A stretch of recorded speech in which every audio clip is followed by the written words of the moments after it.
অপরিণত প্রেম স্বীকৃতি পেলেও উঠল ধর্ষণের অভিযোগ। প্রেম দুই অক্ষরের এ শব্দটার অভিধানিক অর্থ থেকে শুরু করে তাৎপর্য অনেক গভীর হলেও বর্তমানে বিভিন্ন ঘটনার পরিপ্রেক্ষিতে এই প্রেম, ভালোবাসা, অনুরাগ ইত্যাদি শব্দগুলো রীতিমতো আতঙ্কের কারণ হয়ে দাঁড়াচ্ছে।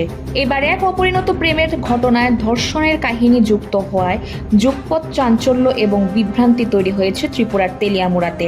ঘটনার বিবরণে প্রকাশ, আজ থেকে প্রায় 10 মাস আগে তেলিয়ামুড়া থানার অন্তর্গত দশমীঘাট এলাকার 19 বছর বয়সী এক যুবকের সাথে প্রেমের সম্পর্কের কারণে কৃষ্ণপুর এলাকার 16 বছর বয়সী এক নাবালিকার প্রথমে ভালোবেসে বিয়ে হয়।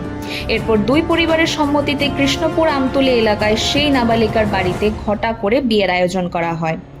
এতে এলাকার একেবারে কথিত নেতা সমাজ সংস্কারক থেকে শুরু করে গণ্যমান্য ব্যক্তিত্বদের উপস্থিতিতে হিন্দু ধর্ম মতকে প্রাধান্য দিয়ে 4 হাত এক করে দেওয়া হয়েছিল।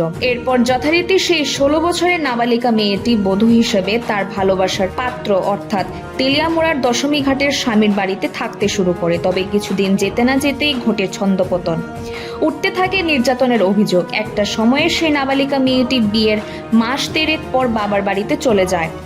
সেখানে সালিশি সভার আয়োজন করা হয়। খবর এমনটাই, যদিও সালিশি সভার স্থানীয় মাতব্বরেরা যখন জানতে পারেন বধূ নাবালিকা, তখন নাকি কোনো সালিশি করা হয়নি। এই অবস্থায় দাঁড়িয়ে হঠাৎ করে 180 ডিগ্রি ঘুরে যায় মেয়ের বাড়ির লোকজন।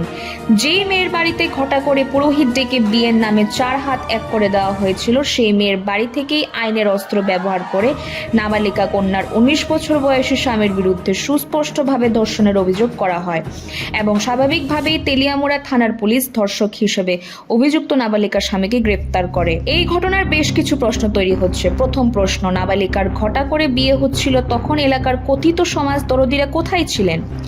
দ্বিতীয়ত, যেই মেয়ের মা কিছুদিন আগেই মেয়ের ভালোবাসার পাত্রকে জামাইয়ের স্থানে বসিয়েছিলেন, সে মা যদি মেয়ের স্বামীকে ধর্ষক হিসেবে পরিচিত করতে চায় বা তুলে ধরতে চায়, তখনও কি সভ্য সমাজ কিছুই বলবে না?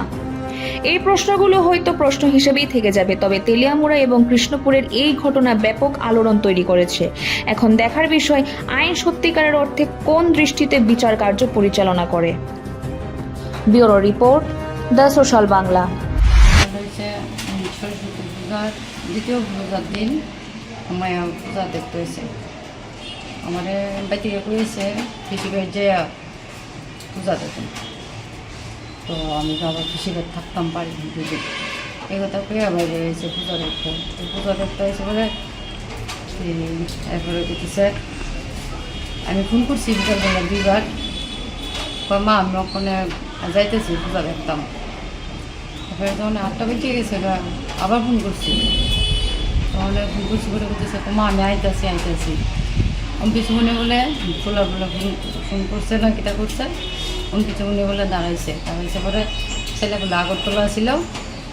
তো আগরতলা হওয়ার পরে করতেছে তুমি দাঁড়াও, আমি আইতেছি, আমরা বাড়ি তোমার নেমো, এই কথা বলে কইছে। তারপরে দিয়া ছেলের মারে ফোন করে কইছে মা, ছেলের মা বলে হাসপাতালের গাড়ি ডিউটি গেছে। তো বলতেছে ঠিক আছে, ছেলের মা মনে হয় ছেলের বোনের ফোন করে কইছে আমি কিছু মনে মায়েরা দাঁড়া রয়েছে, মায়েরা নে। তো টিয়া বলে সুন্দর করে কইছে যে আমার মায়েরা কইছে চলো আমরা বাড়িটা দেখে আইবা, ঘুরে আইবা। আমার মায়ের সরল মনে গেছে, দেখতেও গেছে, ঘুরতেও গেছে পরে বলে কিছু করুই না, ছেলেরা বলে আবার গিয়ে পাইতে পাইছে মায়া, মানে আগরতলা থেকে আয়া বসে গিয়ে বাড়িতে বলে পাইছে। মশলা হাতে নয় চামচে তুলুন। লংতরাই গুঁড়ো মশলার প্রতিটি 250 গ্রাম প্যাকেটের সাথে 1টি চামচ ফ্রি। লংতরাই গুঁড়ো মশলা, রান্নায় তোমাকে চাই।